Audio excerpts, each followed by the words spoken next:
Buenas tardes, espero que estén todos bien.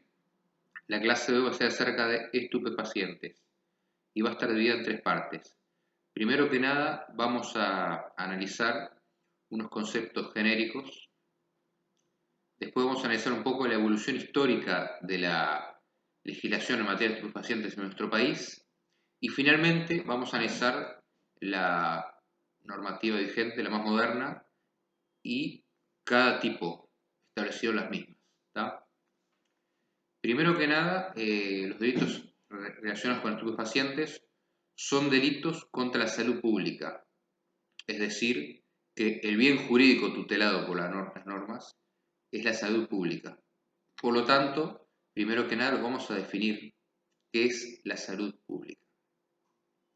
Carrara decía que cada vez que el aire, el agua o los alimentos pertenecían a un número indeterminado de personas, su protección debía ser objeto de un derecho universal correspondiente a toda la sociedad. Todas las personas tenemos derecho a la vida y a la salud, pero cuando hay un peligro indeterminado y común para todas las personas que integran una sociedad que excede el peligro individual, bueno, en ese caso se está atacando al llamado bien jurídico salud pública, ¿verdad? A su vez, salud viene del latín sanitas, que significa sano. ¿Tá? Después, la Organización Mundial de la Salud la define en el preámbulo de su constitución. La define de la siguiente manera, lo vamos a leer. Dice, es un estado de completo bienestar físico, mental y social, y no solamente la ausencia de enfermedad o dolencia. Gozar del más alto nivel de salud que se puede alcanzar es uno de los derechos fundamentales de todo ser humano, sin distinción de raza, religión, creencia, política, condición económica y social. Bueno, como bien vemos, el concepto de la Organización Mundial de Salud Pública, es más amplio al que estamos acostumbrados. Generalmente cuando nosotros nos sentimos mal de salud, vamos al médico, etcétera, es porque tenemos algún tipo de dolencia física y bueno, muchas veces mental, generalmente no muy severa, pero por ejemplo estrés, etcétera. El concepto de la Organización Mundial de la Salud es bastante más amplio y yo creo que es adecuado, porque no solamente para estar sano hay que estar bien del cuerpo y de la mente, sino también vivir en un ambiente sano, en un ambiente libre, donde uno no se lo persigue, se lo discrimine por sus creencias religiosas, políticas, su raza, su sexo, etc. Por lo tanto, creo que este concepto es más garantista, es más protector de los derechos humanos al concepto que generalmente estamos acostumbrados, ¿verdad? Generalmente el bien jurídico de salud pública, hace unos años atrás, un siglo y poco atrás, no existía. Es decir, no se le daba la importancia que realmente tiene.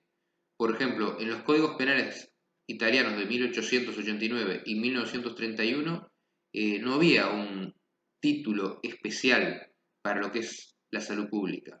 No estaba protegido en forma específica. Era considerado algo secundario.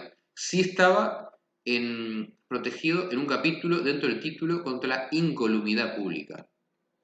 Lo mismo pasaba en nuestro país. Nuestro Código Penal de 1889 no lo protegía como tal, estaba en un capítulo dentro del título de los delitos contra la seguridad pública. Recién en el Código Penal de 1934, en el artículo 223, que analizaremos más adelante, se empieza a proteger de forma específica lo que es la salud pública, ¿verdad? Ahora vamos a definir a lo que es la salud pública como bien jurídico penalmente tutelable. La doctrina uruguaya lo ha hecho en varias oportunidades. Por ejemplo, el doctor Camaño define la salud pública como el desarrollo normal de las funciones psicofísicas de la comunidad. Después la autora de la Reta dice que la salud pública, como bien jurídico, no es el bienestar físico-mental de una persona específica o de varias personas individualmente consideradas, sino que es el bienestar de cualquiera o de todos, lo cual lo hace algo más genérico, más amplio, no tanto individual. Por lo tanto, es que se considera de esa manera la salud pública como un bien jurídico tutelable, un bien jurídico que merece una protección especial por parte de la ley penal, de la normativa penal, y en forma específica independiente, no una subespecie de lo que sería la salud pública, o como en el derecho italiano, de la incolumidad pública. Ahora vamos a hablar un poco de lo que es la evolución histórica de la normativa penal en materia de estupefacientes en nuestro país. Como se mencionó anteriormente, el Código Penal uruguayo de 1889, es decir, del siglo XIX, no preveía nada con respecto a estupefacientes. Por lo tanto, era un vacío legal bastante importante, ¿verdad? Porque las drogas, a pesar de que al día de hoy se habla mucho más de ellas, está más, debido a la globalización, uno está más al tanto de esos temas, toda la vida existieron, desde tiempos ancestrales. Inclusive, algunos historiadores sostienen que la droga llegó al continente americano antes que Colón, por lo tanto, que es mucho antes de 1889, por lo tanto, el ordenamiento jurídico uruguayo estaba en el debe con eso. Recién en el Código Penal, en nuestro Código de 1934, específicamente en el artículo 123, se empezó a tipificar delitos en materia de estupefacientes. Dicho artículo castigaba, preveía como un delito y imponía una pena a la tenencia, depósito o comercialización de la coca y del opio y sus derivados. No hacía mención alguna a lo que eran las sustancias psicotrópicas, los psicofármacos o sustancias alucinógenas. Por lo tanto, era una legislación que, si bien había avanzado bastante, estaba en el debe, era bastante incompleta, ¿verdad? Y la legislación uruguaya se fue actualizando, modernizando junto con la evolución a nivel mundial, ¿verdad? En los años 1912, en el año 1912, perdón, se celebró en La Haya una convención internacional sobre el opio, ¿verdad? La cual fue firmada y ratificada por el Estado uruguayo. Y después, en 1971, la Convención de Ginebra. Por lo tanto, el Estado uruguayo, para cumplir con sus compromisos internacionales, está obligado a actualizar su normativa interna para adaptarla a lo que era el espectro internacional. Por lo tanto, el 11 de septiembre del año 1937 aprobó la ley 9692, que era bastante más amplia que el artículo 223 del Código Penal. Ya, por ejemplo, establecía el monopolio del Estado en la importación de coca, opio y sus derivados, cocaína, morfina, hachís y otras sustancias estupefacientes. Por lo tanto, como dijimos, amplió, se adaptó a lo que es la normativa internacional, ¿verdad? Y a las necesidades mundiales de la época. Pero, de todos modos, no quedó ahí, porque el Estado uruguayo celebró, firmó y ratificó otras convenciones internacionales, como por ejemplo la Convención Única de Estupefacientes de Nueva York del año 1961 y la Convención de Viena de 1971, que fueron el puntapié inicial para la aprobación de nuevas normas, específicamente el Decreto Ley 14.294 del 11 de enero de 1975, el cual remite mucho a lo que son las convenciones antes referidas.